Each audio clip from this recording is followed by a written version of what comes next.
Hey, it's Haplin, and in this module we're going to learn how to do review requests with high level. So in a previous module we learned how to get a phone number set up to send and receive SMS. So now in this module let's build upon that and learn how to use SMS to send out review requests. It's really easy. All you got to do is head to Reputation and then we go to Settings.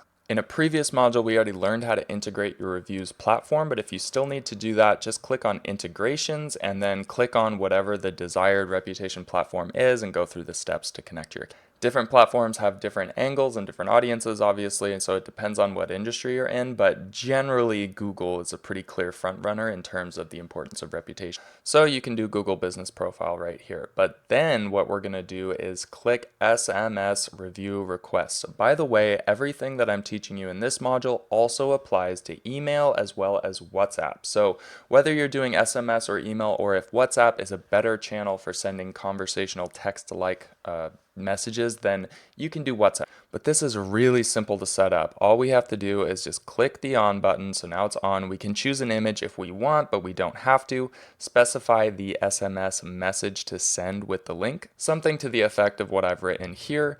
Then we have when to send SMS. You probably want to just leave this to send immediately. So once you make a request, then it sends the message immediately. There's some niche use cases for that, but it's pretty rare.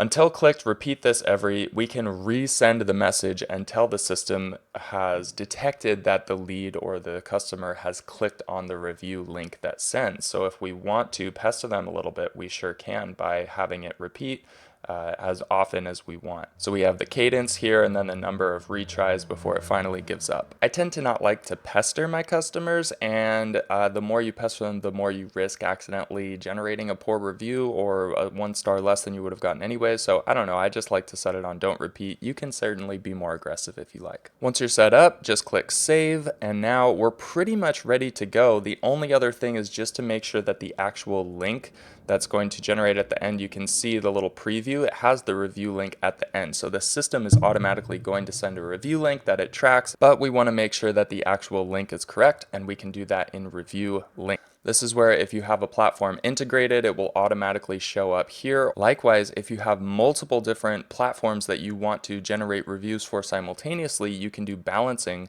and then you can configure the balance so that you have maybe 50% of the review requests going to Google and 50% going to Facebook or Amazon or another platform. Once you have all that set up, then the only thing left to do is to actually start sending out requests to customers. Super simple functionality to help us handle this manually. If we want to just click on someone and have it send a request, we can do that with the quick actions menu, this green lightning.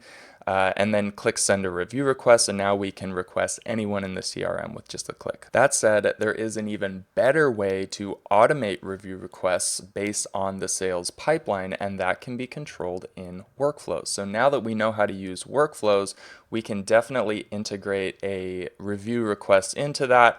I wouldn't recommend putting it in the new lead workflow, because when we've just generated a new lead, we can't guarantee they're a customer yet. They may not be qualified to leave us a review. However, a very common method of automating review requests based on somebody becoming a customer is to control this based on pipeline status change. So if we go to create review or create workflow, and then start from scratch, I might have the trigger be status here. So that way when the opportunity status changes, let's just go to my pipeline, and I don't care what stage they're in, but I do care about the status. If they move to status 1, that means they're now a sale, right? So when we're managing leads down the pipeline, whenever we make a sale, that'll change their status to 1. That opportunity status update could itself be automated in a workflow based on other activities around the platform, such as the payments tab, or we could do it based off the e-signature platform if we have an agreement that needs to be signed. But however you're marking opportunities, whether it's automatically or if you have a sales team in the pipeline itself,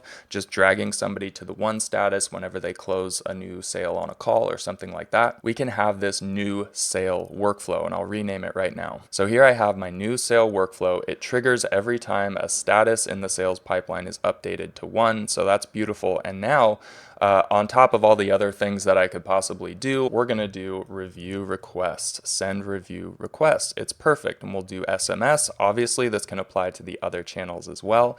And voila, we have a review request sent. However, before we wrap up, I do want to spend just a minute putting on our strategic hats and thinking through the timing for review requests. When is the best time to send a review request to a new sale? This can vary depending on industry, depending on sales cycle, depending on whether you're trying to maximize the quantity versus quality of reviews, etc. But just to give you an example and finish building this workflow, in fitness, the example we've been running with this whole playbook, it really is very important that you focus on making the first 10 days to 2 weeks of the member experience as memorable and as enjoyable as possible. Basically, if you nail those first 2 weeks of their experience, then they're likely to stay with you for the long term. The same is very much true for any kind of membership or subscription-based services like client agency relationships, etc. So in this context, it does not make sense for me to mark an opportunity as 1 and then immediately send a review request, because a brand new member may or may not have even used the fitness space yet. I want to make sure that they have a great experience in their first week or 2 as a member, and then I'm going to ask them for a review. So the very simple way to execute that is just to add this wait step. I'll set it for 7 days. We could dial this in further and control even more so, like the day of the week that we send it out. I could do an advanced window where I only send it on Tuesdays at exactly 10:30 a.m. Right, that's the only time reviews sends. You obviously, I don't know why you would want to do that necessarily, so I will turn this advanced window off. I'll just have it wait 7 days, but the wait step can get as fancy as you want. So there you have it. That's how you get your high-level account set up to send review requests, specifically with SMS, but obviously the same applies to email and WhatsApp. And then we also learned how to actually send those review requests both manually and automatically with workflows. And that's it. Once you have your reputation strategy and high-level dialed, you can go ahead and move on to the next module.